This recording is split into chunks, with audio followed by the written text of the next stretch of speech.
What is going on, people? We are Tottenham TV, live from an absolutely sweltering London and an even more sweltering studio. It is absolutely baking in here. we might melt away before the stream ends, so bear with us. But big up to each and every one of you in the comments right now. Smash that like button, smash that subscribe button, and we have got some transfer news to bring you today. We've got some Spurs fan reaction and Sonny reaction to bring to you today. So an action-packed scream, as always. No aircon, Cantab. No aircon. We need some aircon.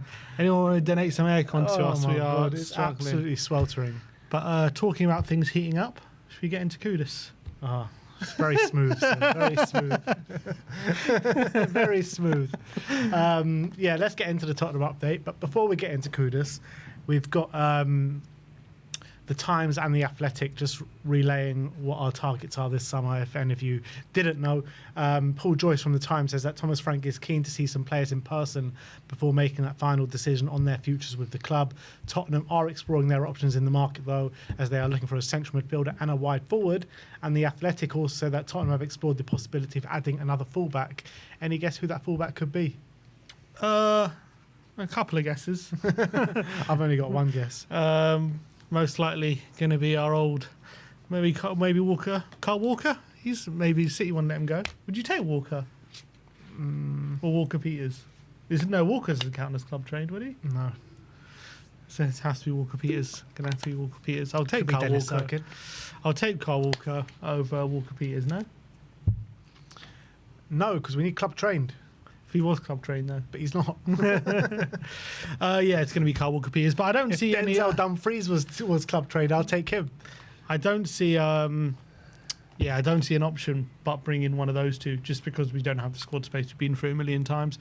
In terms of what you said before about Thomas Frank wanting to meet all the players before deciding on futures, this is what I predicted, that we weren't going to do much business apart from maybe one big player before pre-season, because we have a lot of talent. It's more talent, but no disrespect to Brentford and Frank, but it's more talent than Frank has ever seen as a manager during his career. So I don't think he's going to want to let go of potential talent he could use if he feels like they're untapped, or he feels like he can get the most out of them.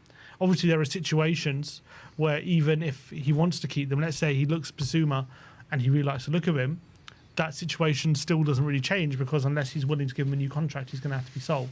So I think some situations are probably destined already, but I think a lot of them are very much out in the open right now, and a lot of them he's going to have to decide, having looked at them in training, how good they are, their mentality, where their head's at in terms of where, if they're wanting to stay, where they want to leave, all those different things which he can only determine once he's had a conversation with them and once he's seen them in pre-season.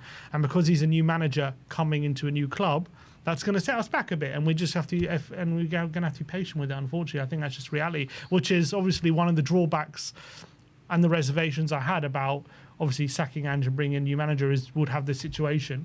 Obviously, you could argue it's worth this situation, because bringing a new manager is worth having it, and that's fine. But that's just the situation we're in at the moment.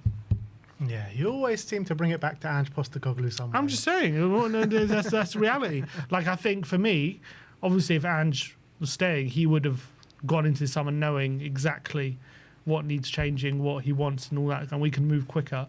But I think with Frank, and look, it's nothing to do with Frank. It's just the situation. I think you would have brought in any manager that would have been the situation. Yeah. So, especially though Frank, because Frank is known for improving players. He's known for getting the best out of players, and he's known for working really well with young players. So if you add in all those aspects, he's obviously going to want to take a look at all our players to see who he feels like he can get the most out of and who's going to be useful to him. And we just have to wait, I think, for a lot of these things, unfortunately. Whereas every other team at the moment went into the summer exactly knowing who they want out, who they want in, and are moving a lot quicker than we are. But also, you do need a bit longer than pre-season just to make those kind of judgments. Like, pre-season, is that enough time to see who you want, who you don't want? In the short term, it is. What do you mean? in the short term, it's enough time to decide what you want in the short term. Obviously, over long stretches, you only learn more about players, of course.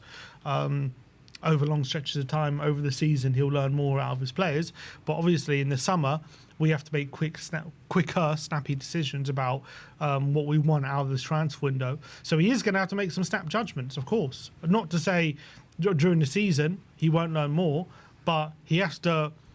It can't be definitive, but you have to make a decision over the summer, right? But he can only do that having seen them because he's never met them before and never seen them. Yeah. So he has to at least see them first before he makes any decision. But he's going to have to make some sort of decisions. Yeah. Yeah, I feel like he would have had a good idea in his mind anyway, coming into the job, being a student of the game, knowing a lot about Tottenham even before he walked into the door and the players that we have at his disposal. I think the main thing that he's probably want to look at is the mentality of the players and which ones he wants to keep and which ones he doesn't. Because I think in terms of the ability of the players, he would have known that already. I don't think so. Because I think obviously we've seen our team finish 17th and he knows that's not the true quality of the team. So he's going to want to have a look at himself as to why we finished that position, how good are these players day to day, how do they train, all these different things. I don't think he comes into this with many predetermined assumptions, in my opinion. But he would have scouted Tottenham heavily in the past, not just last season, but season on season, ever since Brentford have got into the Premier League, even before Brentford got into the Premier League. So he would have a good idea of the quality in the squad. Obviously, he'll know the players, but he won't know them personally. It's That's one what thing. I'm saying, yeah. No, but it's one thing facing them twice a year, and there's one thing managing them day to day and really seeing how good they are. It's a different kettle of fish. Of course, he scouted them and he knows who the players are. I don't think he'll know every single player to the nth degree. He'll know them from a tactical standpoint in terms of facing them, but I'm sure he has some ideas, don't get me wrong, but I don't think he's going to make any sort of big decisions about players until he's seen them in training and met them. Well, let's get into the nitty-gritty, and starting off with Mohamed Kudus. Got quite a few to get through. So first of all, Ben Jacobs says that Cudas is one of Spurs' leading targets. There is a belief within the club that he can get his goal scoring into double figures, and his versatility is also valued. Cudas is believed to be open to making the move. Spurs are yet to place a bid for Cudas, but are in active talks regarding the move for the 24-year-old Ghanaian. They believe they can get him for 60 million. Jacob Steinberg says, whilst there is no asking price, there is a sense that 60 million could be enough to get the deal done. Fabrizio Romano says that Mohamed Kudus was one of the names discussed in a meeting between Tottenham and Thomas Frank. He is a player appreciated by the coach. Tottenham have made some steps in order to try and reach an agreement with West Ham and Mohamed Kudus. It's not only Spurs interested in recent days. Tottenham made contact with Kudus, his new agents, to understand the conditions of a deal, and because they want to be informed on everything, even on the players' side. And then today, Fabrizio Romano says that talks between Kudus and Tottenham on the project personal terms are underway. It's been a positive approach. Kudus open to joining Spurs while talks continue with both player and West Ham side. There are two more clubs involved in the race as well. Kieran Gill from the Daily Mail says that Chelsea have not ruled out a move for Tottenham target Mohamed Kudus. Chelsea will need to sell players before they can make a move for Mohamed Kudus. And that's interesting because there's been strong links between Arsenal and Noni Madueke today. So if those dominoes fall, then we could be in for a bit of a dogfight here for Mohamed Kudus. That's what's worrying. That is worrying that the rumours of Madueke leaving are hotting up, which would open the door for Cudas to come in. So we have to move quickly. And as I've always said, that's not one of Tottenham's strong suits in the transfer window. We don't usually move very quickly for these players. I think someone pointed out when Ange first came in, we signed Maddison and Vicario quite early on in that window. I think before pre-season, they were there for the pre-season tour. So we have done it before, but it's not something we're used to doing, especially for big moves like this, like a Kudus. We like to wait to get the best price, and especially when you're talking about big outlays. So that's obviously a big concern. Obviously, I'm sure he's open to coming to Tottenham, but I'm sure he's open to going to Chelsea as well. I doubt he's got his heart set on coming to Spurs. And if they're going to get rid of Madueke and then they can put all that money into Mohamed Kudus, then it's going to be a big struggle to kind of either convince Kudus of coming here or matching Chelsea's offer. And also West Ham's point of view, they will probably rather sell to Chelsea than Tottenham. So there's a lot of stuff working against us if Chelsea get very seriously involved. So we have to move very quickly on this, but I really want him. I think he'd be a fantastic signing for us, and I think he solves a lot of problems in the squad. But I'm still, not getting too excited about the deal just yet, because if Chelsea are going to get involved, then we could easily lose out here. Yeah, it all comes down to whether Arsenal or someone do go and take the punt on a Chelsea winger, because it is rumoured to believe that Chelsea do need to sell a winger if they are going to bring Mohamed Kudus. ITK is on the Arsenal side. They're saying that there are talks underway. I've got one from Hand of Arsenal, who was quoted by Fabrizio Romano on the Eze stuff last week. And he says, the player has expressed interest in our project, but has reservations of competing with Saka and is not keen to play on the left wing either. So, that's nowhere near a foregone conclusion. So if Spurs act quickly and really show him that we're desperate for him and there's a clear path for him and a clear spot for him in the team, then we can get this done quickly if we really want to. Oh, yeah, I hope so. I hope we really want to, but we never do. And what's also a big worry, a bit of a worry, not like massive, but if we miss out, if we miss out on Kudus, it probably means we've missed out on Madueke as well, who was a potential option, and he's then gone. So that's all of a sudden 2 options gone. Who could have we could have signed on that right wing spot, and obviously we know the options are dwindling day by day, and it's not a great situation. So we know Kudus is a fantastic talent. We know he's a incredible profile, which we don't have. He's an incredible dribbler, tons of ability. I think he fits right in the team, versatile as well.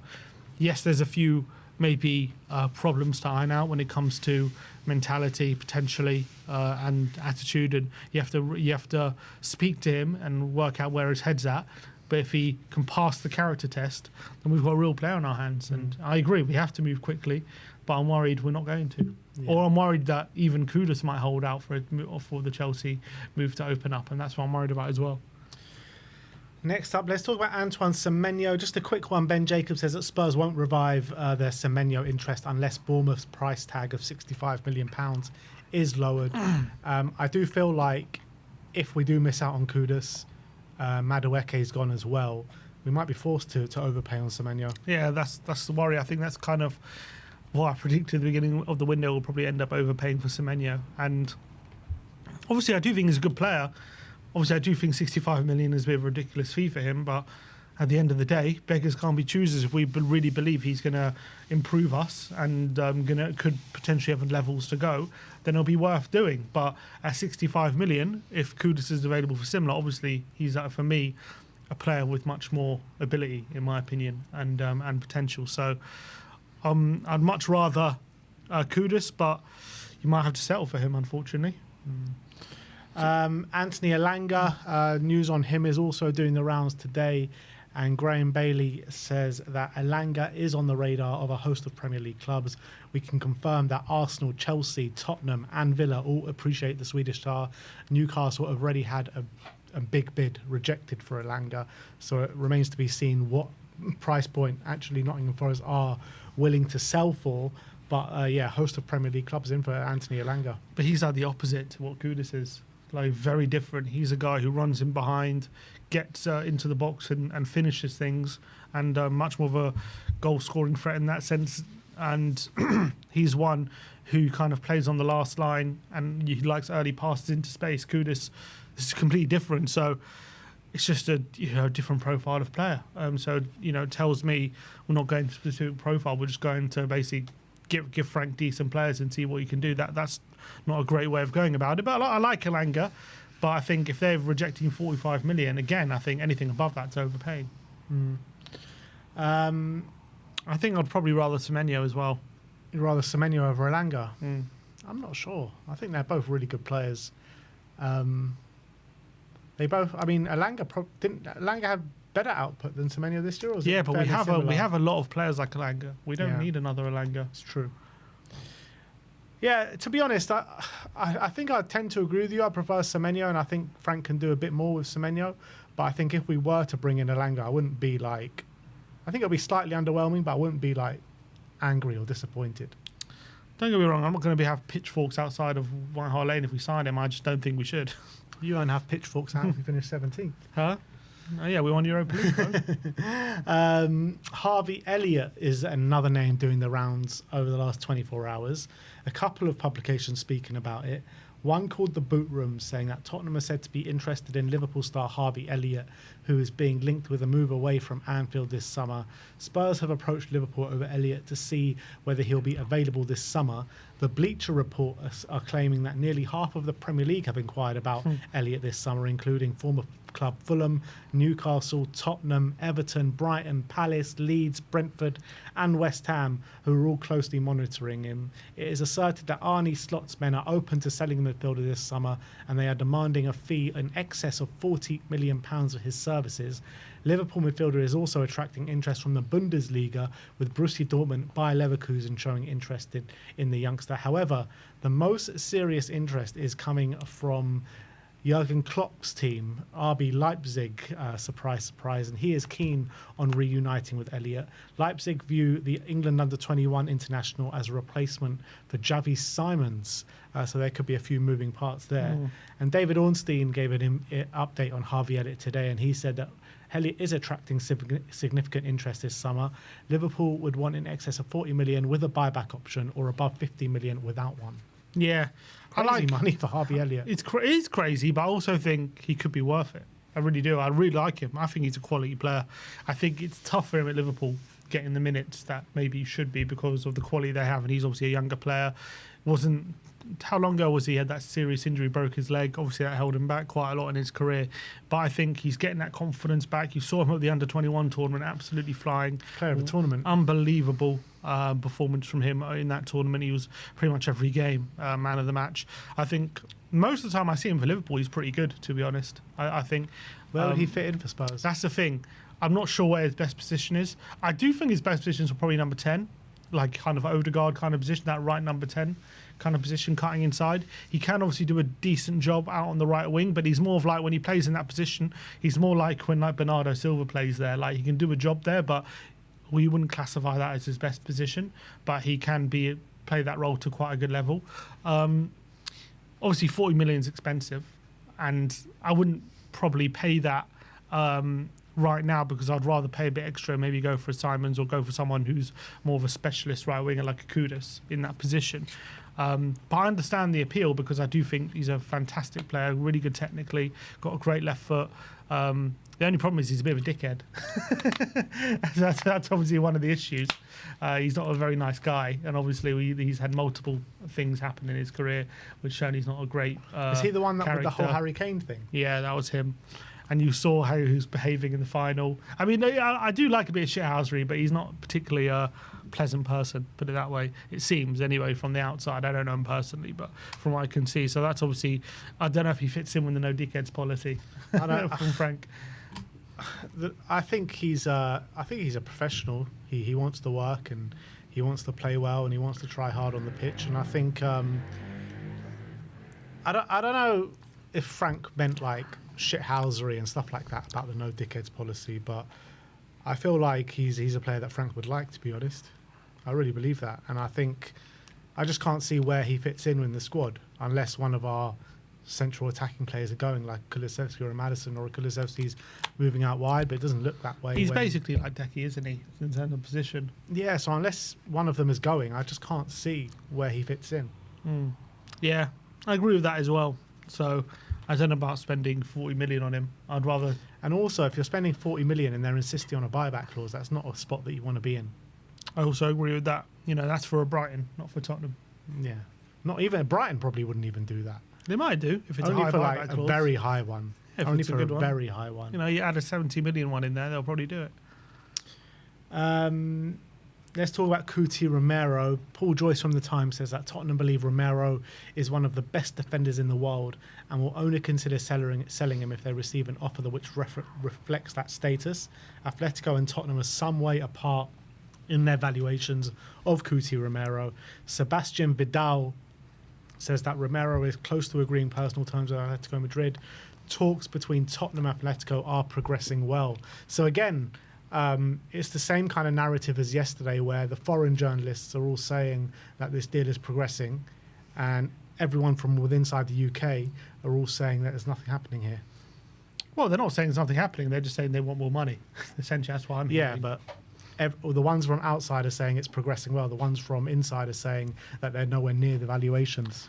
Yeah, I think they will say that, obviously, won't they? They're going to want their best price. We know the sources at Tottenham are going to put out there that, Atletico need to basically pay more or they're not getting him, essentially. Whereas I'm sure there's good conversations happening between Romero and Atletico, and I'm sure probably Romero wants to go there, and maybe they're putting in offers that are getting closer and closer. As I said, if there's any truth that Atletico went as high as they did in that previous offer, that indicates to me there's a highly liked good chance that there will be a deal to be done here, in my opinion. Right now, there still might be a difference in valuation, depending how much it is. But if Tottenham are looking for 70 million euros, I think if they're getting add-ons with that, I think Atletico could potentially reach that with add-ons, and then Tottenham will probably accept. So I think there's probably movement. Look, whether it's close or not, obviously I don't know, but I think there's a good chance this gets done. I think there's a good chance that they get close to that valuation, and Tottenham will accept if Romero is adamant he wants to go. Knowing Tottenham, this will probably rumble on till the last week of the window or something like that. Spurs love a nice, long, protracted, drawn-out transfer saga for one of our best players. Happens every single time. When have we actually sold a player where it hasn't dragged on for that long? You remember the Harry Kane saga, you remember the Eriksen saga, you remember the Berbatov saga, all these sagas that just drag and drag and drag. And I don't see this one being any different.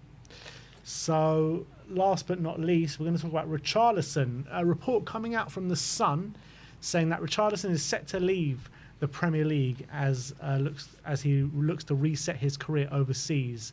The Brazilian will be allowed to leave Tottenham after new manager Thomas Frank has given the green light for his exit. He is expected to head to Turkey and sign for Galatasaray. They've been chasing Victor Osimhen, but the deal looking difficult to get over the line. Their attempts have now switched to the Brazilian international, who could be available for just £20 million this summer. Another option would be a loan deal, although Spurs are believed to prefer a permanent switch. Do you believe that by any stretch of the imagination? No. Richarlison at Galatasaray?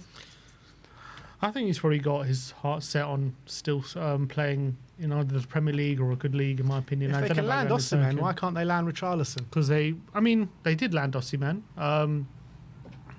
but that was a different situation. I think the window was closed and he had no option. Yeah, if I remember. So I don't think Osimhen wanted to go there, but it was either go there or basically be out the squad for Napoli and do nothing. So he went there, but he could have gone to other places if Saudi, if he lowered his wage demands. Yeah, but I'm saying when he went to, it wasn't like he went to Turkey in the transfer window. No, it was like the day after. Yeah, it was when the window was closed. So look, maybe it's one where a similar situation could happen. If we look to sell Richarlison, we're not getting the offers, and then the window closes and Turkey's still there. So maybe at that point, I think right now he's going to keep his options open. I doubt he's set to move there now. I just feel like that Everton deal just makes so much sense. I think Everton should put their money on the line. He'll be such a good player for them if they can keep him fit. I mean, they managed to keep him fit last time he was there. Moving into the new stadium, statement signing of Richarlison, he'll get them goals, fans' favourite. I think it just makes sense, that one. And I think that's the one that should happen. It'd be sad to see him go out to Turkey, because I still think he's a good player. I agree, and it's just a shame how injuries have kind of held him back during his time at Tottenham. I do think he's a really good player. There's a reason why we spent 60 million on him, because I think at Everton he was a great player. Unfortunately, we just haven't really seen that guy from Everton too much. I don't think he was ever a 60. I think we overpaid, obviously. Yeah, he was never a £60 million player. We definitely overpaid for him, but I still think we should have been getting a good player there. And unfortunately, injuries and also sometimes, especially that first season, the form wasn't great. Had some mental health problems as well. So, those are problems that he's had at Tottenham. Maybe he just needs to go somewhere where he just feels loved. And I know Everton is definitely that place. All right, so that is your Tottenham update for today. Let me know in the comment section below your thoughts regarding all the news stories brought to you today.